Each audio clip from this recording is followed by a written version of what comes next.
Tomas and the Library Lady by Pat Mora, illustrated by Raúl Colón.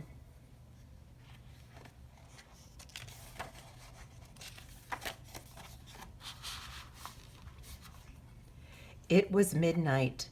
The light of the full moon followed the tired old car. Tomas was tired too, hot and tired. He missed his own bed, his own house in Texas. Tomas was on his way to Iowa again with his family. His mother and father were farm workers. They picked fruit and vegetables for Texas farmers in the winter and for Iowa farmers in the summer. Year after year, they bumped along in their rusty old car. "Mama," whispered Tomas, "if I had a glass of cold water, I would drink it in large gulps. I would suck the ice. I would pour the last drops of water on my face." Tomas was glad when the car finally stopped. He helped his grandfather, Papa Grande, climb down. Tomas said, "Buenas noches, good night," to Papa, Mama, Papa Grande, and to his little brother, Enrique. He curled up on the cot in the small house that his family shared with the other workers. Early the next morning, Mama and Papa went out to pick corn in the green fields. All day they worked in the hot sun. Tomas and Enrique carried water to them. Then the boys played with a ball Mama had sewn from an old teddy bear.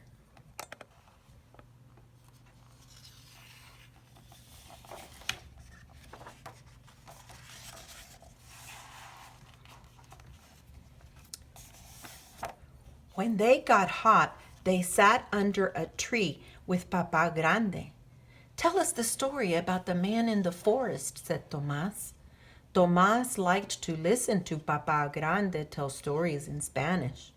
Papa Grande was the best storyteller in the family. "En un tiempo pasado," Papa Grande began, "once upon a time, on a windy night, a man was riding a horse through a forest. The wind was howling, whoo, and the leaves were blowing, whoosh, whoosh. All of a sudden, something grabbed the man. He couldn't move. He was too scared to look around. All night long, he wanted to ride away, but he couldn't. How the wind howled. Whoo! How the leaves blew. How his teeth chattered. Finally, the sun came up. Slowly, the man turned around. And who do you think was holding him?" Tomas smiled and said, "A thorny tree." Papa Grande laughed.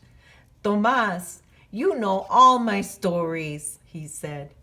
"There are many more in the library. You are big enough to go by yourself. Then you can teach us new stories." The next morning, Tomas walked downtown. He looked at the big library.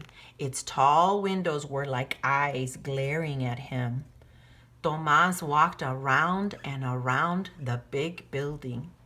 He saw children coming out carrying books. Slowly he started climbing up the steps.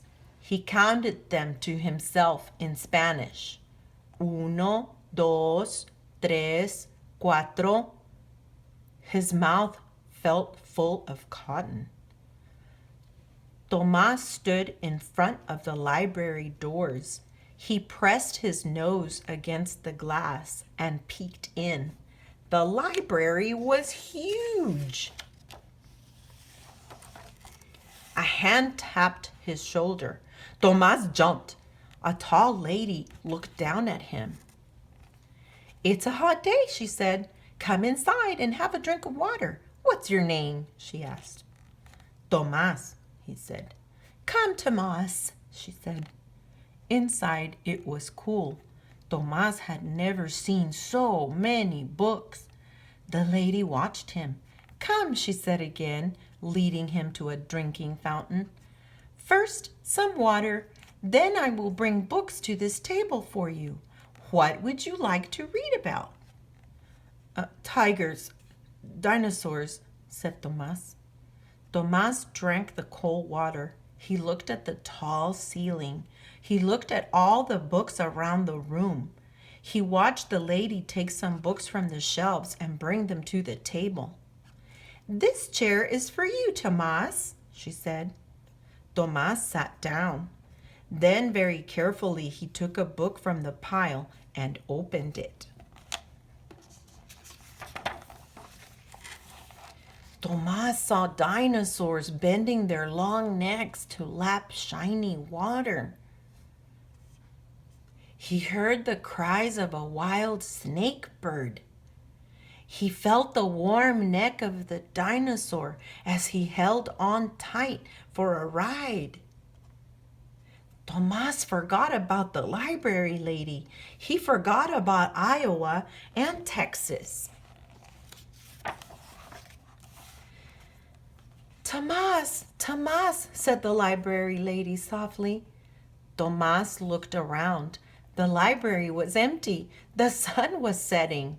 The library lady looked at Tomas for a long time. She said, "Tomas, would you like to borrow 2 library books? I will check them out in my name." Tomas walked out of the library carrying his books. He ran home, eager to show the new stories to his family. Papa Grande looked at the library books. "Read to me," he said to Tomas. First, Tomas showed him the pictures. He pointed to the tiger. "¡Qué tigre tan grande!" Tomas said first in Spanish and then in English. "What a big tiger!" "Read to me in English," said Papa Grande. Tomas read about tiger eyes shining brightly in the jungle at night. He roared like a huge tiger. Papa, Mama, and Enrique laughed. They came and sat near him to hear his story. Some days, Tomas went with his parents to the town dump. They looked for pieces of iron to sell. Enrique looked for toys. Tomas looked for books. He would put the books in the sun to bake away the smell.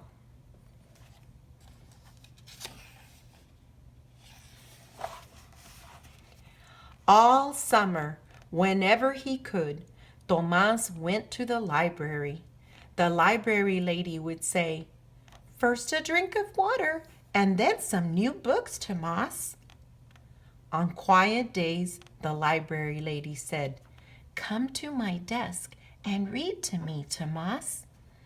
Then she would say, "Please teach me some new words in Spanish." Tomas would smile. He liked being the teacher. The library lady pointed to a book. "Book is libro," said Tomas. "Libro," said the library lady. "Pájaro," said Tomas, flapping his arms. The library lady laughed. "Bird," she said. On days when the library was busy, Tomas read to himself. He'd look at the pictures for a long time. He smelled the smoke at an Indian camp. He rode a black horse across a hot, dusty desert. And in the evenings, he would read the stories to Mama, Papa, Papa Grande, and Enrique.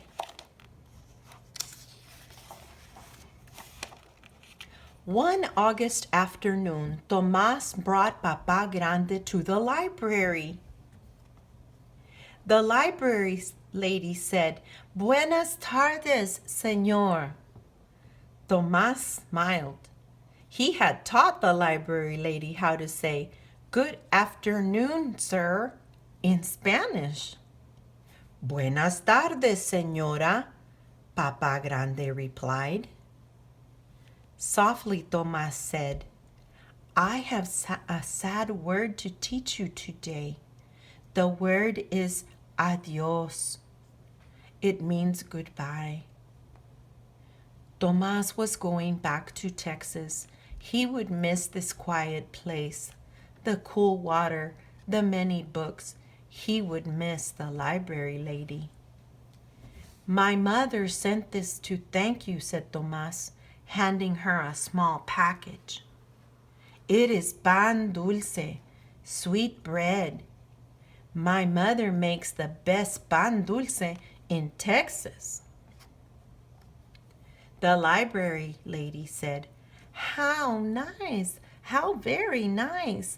Gracias, Tomas. Thank you." She gave Tomas a big hug.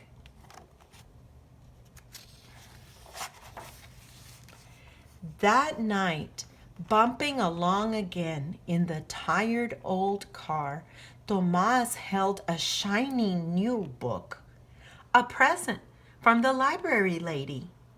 Papa Grande smiled and said, "More stories for the new storyteller." Tomas closed his eyes. He saw the dinosaurs drinking cool water long ago. He heard the cry of the wild snake bird. He felt the warm neck of the dinosaur as he held on tight for a bumpy ride.